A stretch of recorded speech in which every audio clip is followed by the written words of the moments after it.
Nesse momento eu quero convidar você para abrir a sua Bíblia comigo em Êxodo, capítulo de número 30. Êxodo, capítulo de número 30. Nós vamos estar falando sobre salvação neste momento.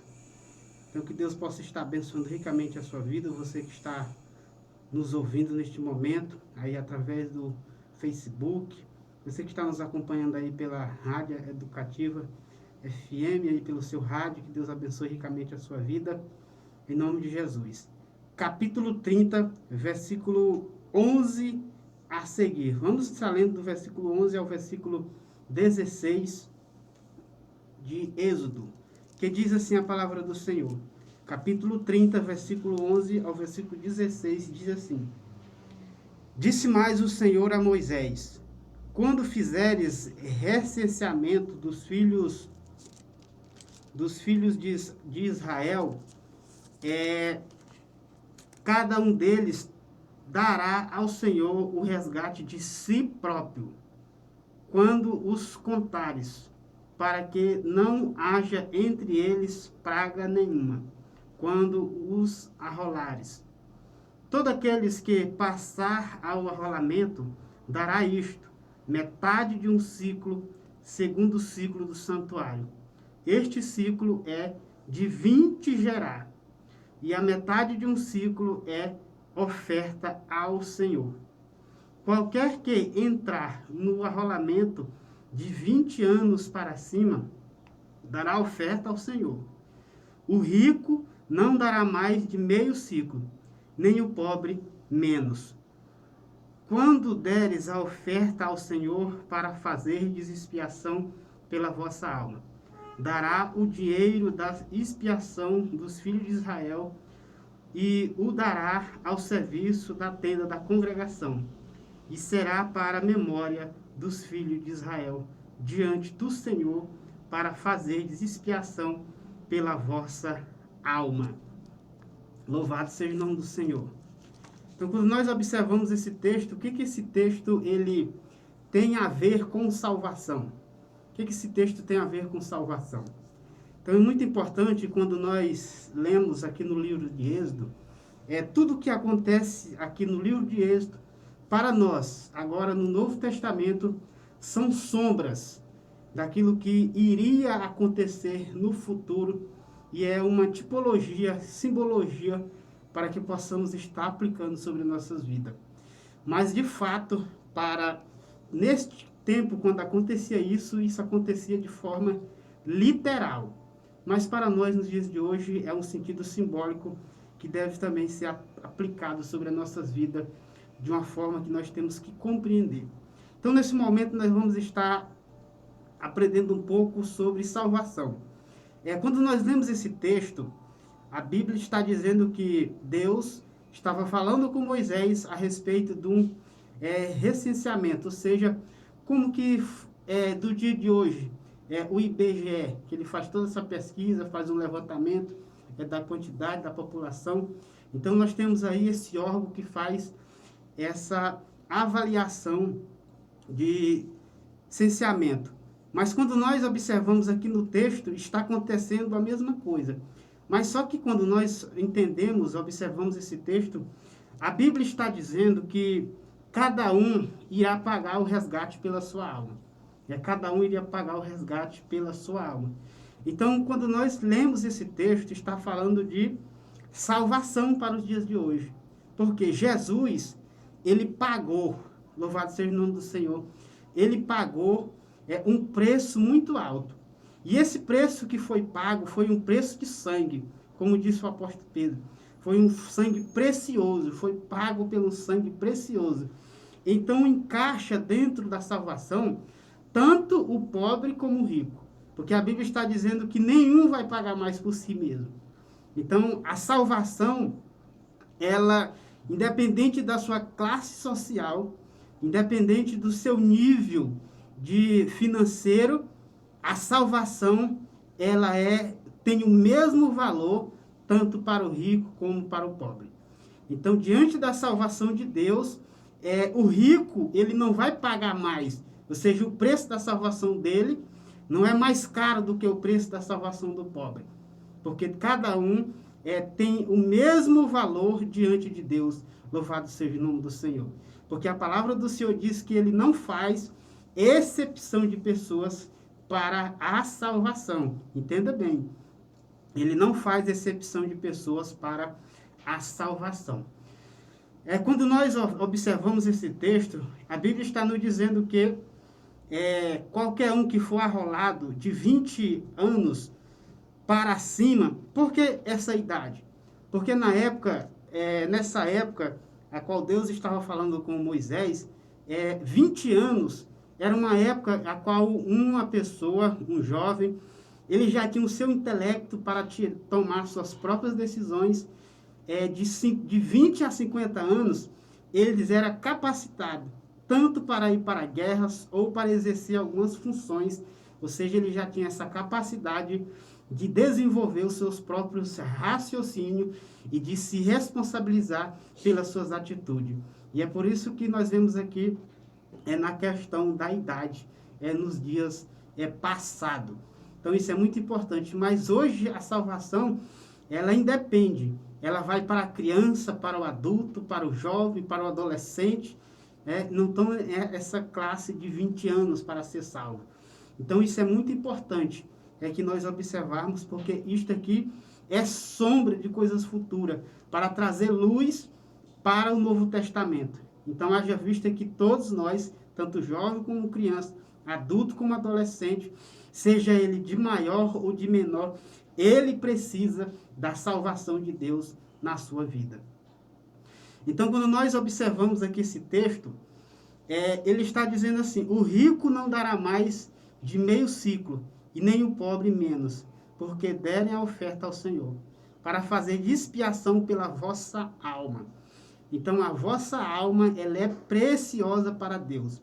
E é por isso que o texto que nós lemos em João, capítulo 3, versículo 16, diz que Deus enviou o seu Filho unigênito, para que todo aquele que nele crê não pereça, mas tenha a vida eterna.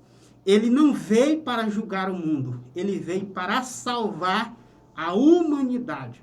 Ou seja, Jesus veio pagar este preço, louvado seja o nome do Senhor, o preço pela sua alma, o preço pela sua vida, o preço tanto para o rico como para o pobre, tanto para o jovem como para o ancião, tanto para a criança como o adolescente.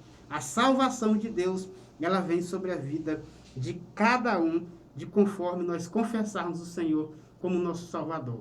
Porque lá em Romanos, no capítulo 10, a partir do versículo 8, você lê, a Bíblia diz que a palavra está perto de ti, ela está na tua boca, no teu coração, a palavra da fé que pregamos. Se com tua boca confessares que Jesus Cristo é o Senhor, será salvo. Louvado seja o nome do Senhor. Então nós temos que aceitar esse preço de resgate, esse preço que Jesus pagou na cruz pelas nossas vidas. Então nós temos que confessar, nós temos que expressar em palavras que nós aceitamos Ele como nosso suficiente Salvador das nossas vidas. Então não é necessariamente nós apenas crer.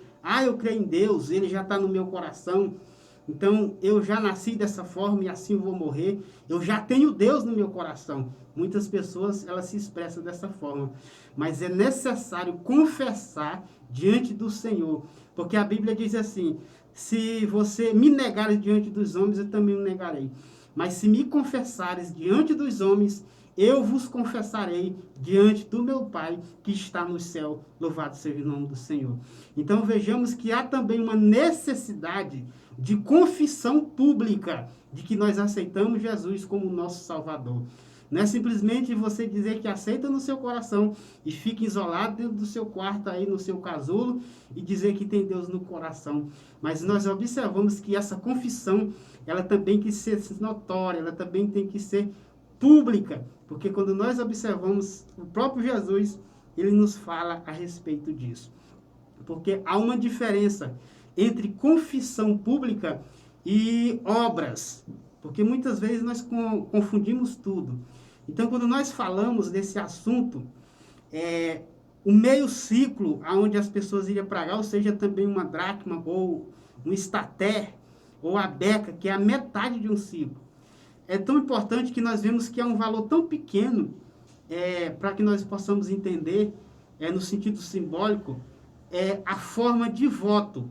Porque se você ler em Levítico, capítulo 27, você vai ver certo de votos particulares, onde as pessoas pagavam pelos seus resgates. E muitas vezes ia 200 vezes mais o valor do que eu estou falando dessa metade de um gerar. Metade de um ciclo. Quando nós observamos aqui esse texto, é porque para voto, o que significa voto? Voto significa consagração. Porque nem todo mundo está disposto a pagar o mesmo preço. Nem todo mundo está disposto a pagar o mesmo preço. Muitas pessoas, ela pode receber a salvação, mas nem todos estão dispostos a pagar o preço de votos. Então é muito importante nesse momento, eu quero dar um conselho para você. Não faça voto precipitado. Não faça voto precipitado. Avalie bem, porque a própria palavra diz que é bom até que você não vote, mas se você votar, é melhor que cumpra. Porque tem muitas pessoas fazendo voto aí, a Deus dará, e sem compreender, e muitas vezes você vai pagar um preço muito alto, porque muitas vezes você fala algo e não tem a capacidade de cumprir. Você não tem essa capacidade de cumprir. Então, meu conselho para você, como um homem de Deus, é que você avalie bem antes de você tomar uma decisão, antes de você fazer um voto.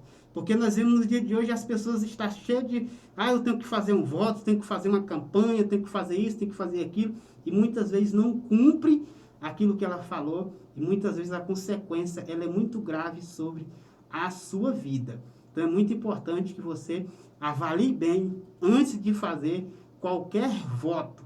Então, porque o voto, ele é diferente do preço de resgate, ele é diferente de salvação. Ele é diferente de salvação. E nem todo mundo está disposto a pagar o preço do voto. Então, quando nós observamos lá no capítulo 27 de Levítico, você vai ver que há uma diferença. Ali há a diferença de valores, tanto para a criança, tanto para adulto, quanto para o adolescente, quanto para o ancião. Então, ali já havia uma diferença de valores. Por quê? Como eu já disse, trazendo para os dias atuais, nem todo mundo está disposto a pagar o mesmo preço. Por exemplo, se eu perguntar a você, quantos livros você já leu esse ano? Quantos livros você já leu esse ano? Aonde você já está na leitura da sua Bíblia? Então, mas você falou no ano passado, no ano passado eu vou fazer isso, isso e isso, eu vou fazer um cronograma de leitura e muitas vezes você não cumpriu. Então, você tem que observar bem aquilo que você fala. Então, não faça voto que você não dê conta de cumprir. Então, não se precipite, avalie bem. Muitas pessoas, principalmente o jovem, você que é jovem, que me ouve, você ainda está novo. Observe bem antes de você tomar qualquer atitude, porque isso pode trazer consequências drásticas para a sua vida no futuro. Então, observe bem as suas atitudes. E você que é ancião, você que está me ouvindo, você que é mãe e pai de família, que está me ouvindo neste momento, então não se precipite nas suas decisões, não se precipite nas suas atitudes, tenha paciência, medite, descanse, antes de você tomar qualquer decisão que pode afetar aí a sua vida nos dias de hoje e também pode estar prejudicando o seu futuro. Então, que você observe bem.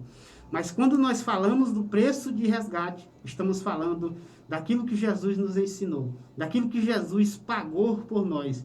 Porque lá em Mateus, no capítulo 11, capítulo 17, versículo 24, nós também vemos quando Jesus foi ter que pagar imposto. Eles perguntaram, o mestre de vocês, ele não paga imposto? E então Pedro foi até Jesus, Jesus falou para ele, para que ele fosse pescar e trouxesse o valor, que era esse mesmo valor que eu estou falando aqui. Ele pagou por ele e ele pagou por Pedro. Então nós vemos que Jesus ele está sempre nos mostrando, porque como eu já disse, estou falando que isso traz luz para o Novo Testamento. E nós vemos no capítulo 17, versículo 24, Jesus pagando novamente para Pedro o valor do imposto, que também tipifica o resgate. Então é muito importante, nós vemos que Jesus, ele já pagou esse preço pela minha e pela sua alma. Então que nós possamos confessar ele como nosso Salvador e colocar a nossa confiança em Deus. Coloque a sua confiança em Deus.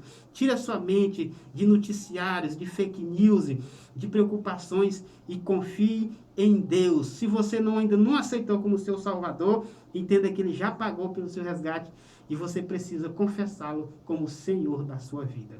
Então, que Deus abençoe ricamente a sua vida, que Deus possa estar abençoando aí, lhe dando um final de semana abençoado, em nome de Jesus. Eu quero aqui estar orando pela sua vida, para que Deus possa estar aí abençoando ricamente a sua vida, em nome de Jesus. Querido Deus e eterno Pai, neste momento, Senhor, eu quero pedir que o Senhor possa alcançar cada coração neste momento. Que seu Pai querido possa estar dando descanso, meu Pai. Que a tua salvação, Pai querido, ela alcance o pobre, o rico, o jovem, o adolescente, o ancião. Que a tua salvação, o preço que o Senhor já pagou, Senhor, ela venha, Pai querido, alcançar vida, Senhor, a partir de agora. Pai querido, que aquele que ainda não te conheceu como Salvador, que o Senhor fortaleça para que ele possa te conhecer. E aqueles que te conhecem, meu Pai, que eles venham, Pai querido, ter um compromisso verdadeiro com o Senhor. Em nome de Jesus, eu oro a favor de cada um neste momento. Amém. Graças a Deus.